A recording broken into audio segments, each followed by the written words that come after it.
Bonjour Thomas Pesquet. Bonjour. Alors, vous êtes donc le nouvel astronaute français. Vous dites astronaute ou spationaute?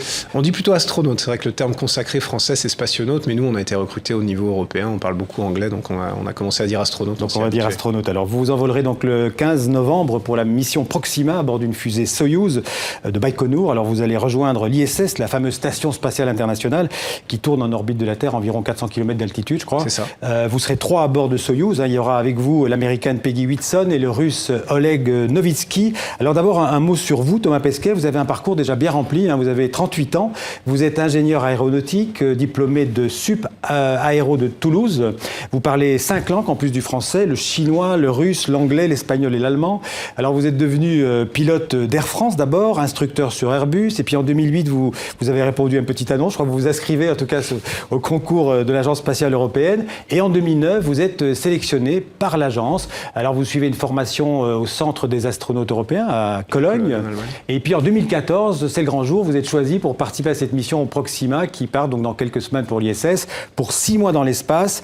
Je le disais, le grand jour approche, la tension monte.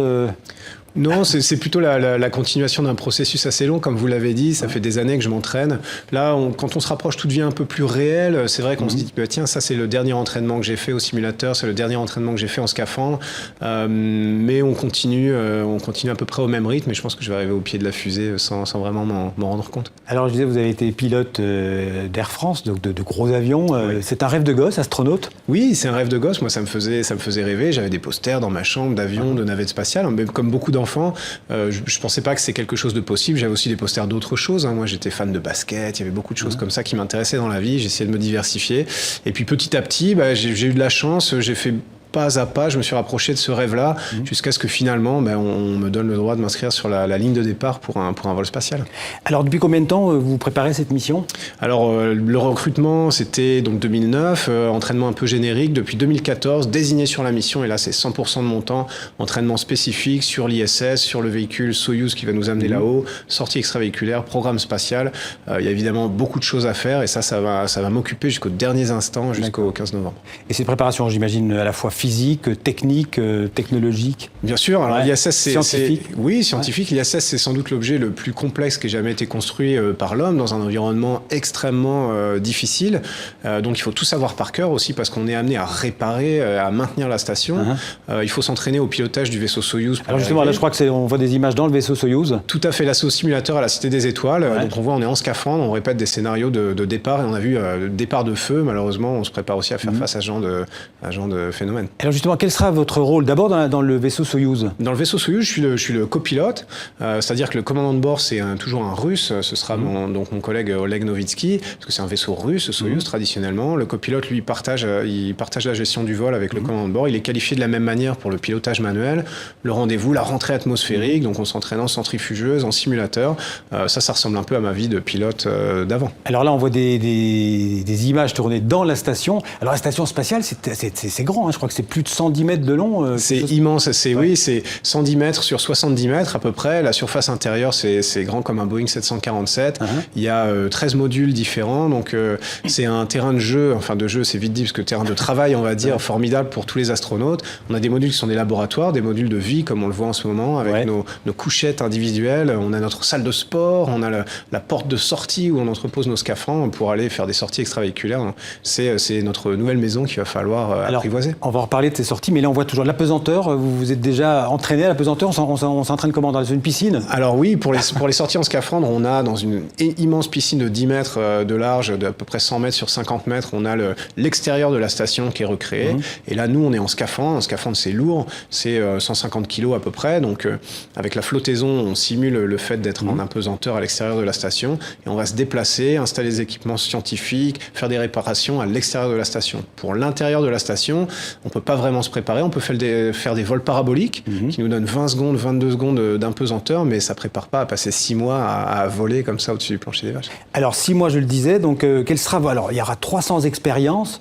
Quel sera votre rôle d'un point de vue scientifique? Alors d'un point de vue scientifique, faut voir que la station spatiale, c'est vraiment deux choses. C'est la continuation de l'exploration spatiale. C'est une étape importante, nécessaire, mais on a appris à maîtriser l'orbite basse terrestre en coopération avec nos différents partenaires partenaires internationaux. Et puis on va aller de plus en plus loin. Il a fallu faire la station pour apprendre comment aller vers Mars. Et ça, c'est un but clairement avoué du partenariat international. C'est aussi un laboratoire où on sert des propriétés de l'impesanteur pour accéder à des résultats qu'on n'a pas sur Terre. Donc, pour ce côté laboratoire, nous, les astronautes, on sera opérateurs. Les expériences scientifiques sont imaginées par des scientifiques sur Terre et elles sont mises en musique par les agences spatiales et elles sont réalisées par les astronautes en liaison avec le centre de contrôle. Alors, j'en ai vu quelques-unes qui vous concernent directement. J'ai vu sur le ballottement des fluides dans les réservoirs. J'ai vu sur l'eau potable aussi à bord de la station, il y a des études là-dessus. J'imagine que ça va servir à ceux qui vont vous suivre. Bien sûr, alors ça va servir... la science spatiale, c'est toujours un peu la même chose. C'est des technologies ou des techniques dont soit on a besoin pour le vol spatial ou qu'on des applications directes pour la Terre. Donc cette expérience sur l'eau potable, ça va nous permettre à nous de maintenir la qualité de cette eau dans un environnement difficile. Et puis ça s'applique clairement pour le traitement de l'eau, pour des populations en danger, des crises sanitaires, des choses comme ça. Alors pendant qu'on se parlait, je voyais qu'il y avait tous les astronautes européens qui défilaient. Je voulais vous en parler plus tard, mais on peut en parler maintenant. Les astronautes, évidemment, on pense d'abord aux Américains et aux Russes, mais il y a une trentaine déjà d'astronautes européens qui ont volé dans l'espace. Oui, bien sûr, mais l'Europe était là depuis les débuts de la conquête spatiale. D'abord, au titre de nations individuelles, la France, l'Allemagne, l'Italie. Ensuite, sous l'égide de l'Agence spatiale européenne. Donc on s'est tous mis d'accord. On a maintenant une coopération qui marche très très bien. Et puis on part les uns après les autres pour des missions à bord de la station spatiale. Il y a des Italiens, il y a des Belges, il y a des Anglais, enfin des Britanniques, il y a des Allemands, Danois, Néerlandais, Suédois. Enfin c'est une grande famille. C'est une grande famille. Alors, encore, je reviens aux expériences, parce que c'est vraiment des expériences très concrètes, en fait, qui vont avoir des retombées technologiques. Par exemple, vous allez travailler sur une sonde utilisée en télémédecine, j'ai vu, donc c'est un truc très concret, de pouvoir faire des opérations dans des endroits où il n'y a pas d'hôpitaux, on peut les faire depuis l'espace, en fait, contrôler depuis l'espace. Exactement ça. C'est absolument incroyable. Sur des casques de réalité virtuelle, et puis alors un truc incroyable, sur des surfaces tueuses de bactéries. Oui, c'est des surfaces innovantes, en fait, qui laissent pas les bactéries se développer. Nous, on en a besoin dans la station spatiale, parce que les bactéries, les virus sont un peu plus actifs en orbite, en impesanteur. Donc nous, ça nous demande de prendre beaucoup de précautions, de faire beaucoup de ménage pour que ça se passe bien à l'intérieur de la station.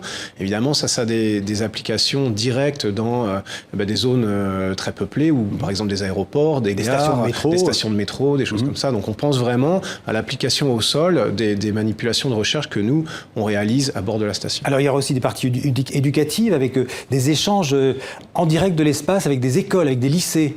Oui, alors ça c'est une partie du travail que moi j'adore parce que ayant grandi, j'aurais bien aimé pouvoir faire ça, interagir avec la station spatiale, que ce soit via les médias sociaux, des vidéos sur YouTube ou des liaisons en direct qui sont maintenant possibles avec la technologie qu'on a, qui n'était pas à l'époque. On va réaliser des manipulations simples, mais qu'il a quand même fallu qualifier pour aller dans l'espace. Moi, je réaliserai les manipulations à l'intérieur de la station.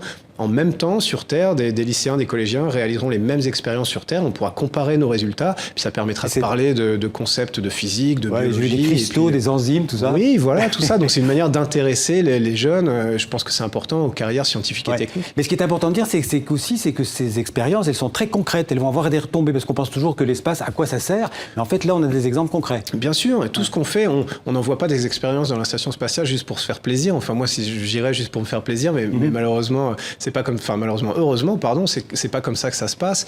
On a des expériences en médecine, on se sert des astronautes comme cobayes, on regarde ce qui se passe dans leur système nerveux, dans leur cerveau, pour s'adapter. Ça, c'est important parce que si en 3 dimensions. Voilà. Et on regarde ensuite sur des résultats qui sont déduits de ces études. Ça nous permet d'adapter les traitements pour les gens qui ont des pathologies neurologiques ou sensimotrices, des choses comme ça. Donc vraiment, c'est appliqué. Ça, c'est pour la médecine, par exemple, mais aussi, par exemple, on dit que si on veut faire des vols de très longue durée, il faut savoir comment le corps humain réagit. J'imagine que 6 mois dans l'espace, ça a des effets sur le corps humain. Bien sûr, votre corps va changer, il va s'allonger. Le corps va changer, on va grandir un peu, la colonne vertébrale se détend, comme ça, il faut faire attention en rentrant sur Terre, c'est risque un peu de sciatique dans les premières semaines. Le volume des fluides se répartit harmonieusement, le cerveau s'adapte, c'est fascinant de voir ça, il y a des capteurs qui marchent plus, l'oreille interne donne des informations erronées sur le haut, le bas, donc au début on est un peu malade, puis le cerveau apprend à couper certains capteurs, à en changer d'autres, il refait des connexions qu'il ne faisait pas avant, ça nous permet d'apprendre énormément sur comment marche le cerveau, et puis on applique tout ça dans la médecine. Mais donc, dans l'état actuel de notre technologie, c'est quand même une limite à des vols au-delà du système solaire, j'allais dire. On est quand même limité par la durée, par le temps. Bien sûr, on est limité par le temps et on y travaille. Il y a plusieurs manières de contourner cette limitation-là. Ce qui marche le mieux, ce serait de réduire le temps de la mission, évidemment, et ça implique de travailler sur la propulsion. Si on peut voler beaucoup plus vite, les durées de voyage deviennent beaucoup plus courtes, les durées de rayonnement reçues par les astronautes, ça aussi, c'est un peu problématique, sont moindres, les modifications physiologiques sont moindres, et tout d'un coup, la mission, on se rend compte qu'elle peut marcher. Donc il y a des technologies clés comme celle-là, sur lesquelles les agences, l'Agence spatiale européenne, la NASA et d'autres, travaillent en priorité. On sait à quelle vitesse va un engin spatial dans l'espace? Alors, la station spatiale, nous, on tourne à 28 000 km/h à peu près autour de la Terre. C'est la vitesse dont on a besoin pour simplement pas retomber. Imaginez lancer une balle de tennis. Si vous la lancez suffisamment fort, le temps qu'elle retombe, elle tombera autour de la Terre et elle touchera jamais le sol. Et le vol en orbite, c'est simplement ça. Alors, vous y avez fait allusion tout à l'heure. Une fois que vous serez dans la station, vous allez faire, je crois, 4 sorties dans l'espace. Il y a 4 sorties prévues pendant le vol. Je ne suis pas sûr qu'elles seront toutes réalisées par moi. On n'en est pas encore à ce niveau de détail-là. Mais oui, il y a 4 sorties extravéhiculaires, 2 pour aller changer des batteries. Donc des opérations de maintenance assez prosaïques, mais qu'il faut faire à l'extérieur de la station spatiale. Donc c'est des grandes boîtes de la taille d'une table de salon à peu près. On va aller à 40 mètres à l'extérieur de la station, changer les batteries au pied des panneaux solaires. Et 2 pour installer des nouveaux équipements, dont un port d'amarrage pour les nouveaux vaisseaux commerciaux américains. D'accord. Alors, vous avez été, je disais, pilote d'avion, maintenant astronaute. Vous avez envie d'aller... Vous avez d'autres rêves spatiaux? J'ai lu que peut-être Mars, un jour? Oui, Mars, c'est le rêve d'un peu tout le monde. Quand je regarde mes collègues dans le corps des astronautes européens, on est tous un petit peu explorateurs. On a envie d'aller là où personne n'est jamais allé. C'est ça qui motive un petit peu. Et Mars, on sait que ça nous permettrait de répondre scientifiquement à des questions importantes. Comment se crée la vie?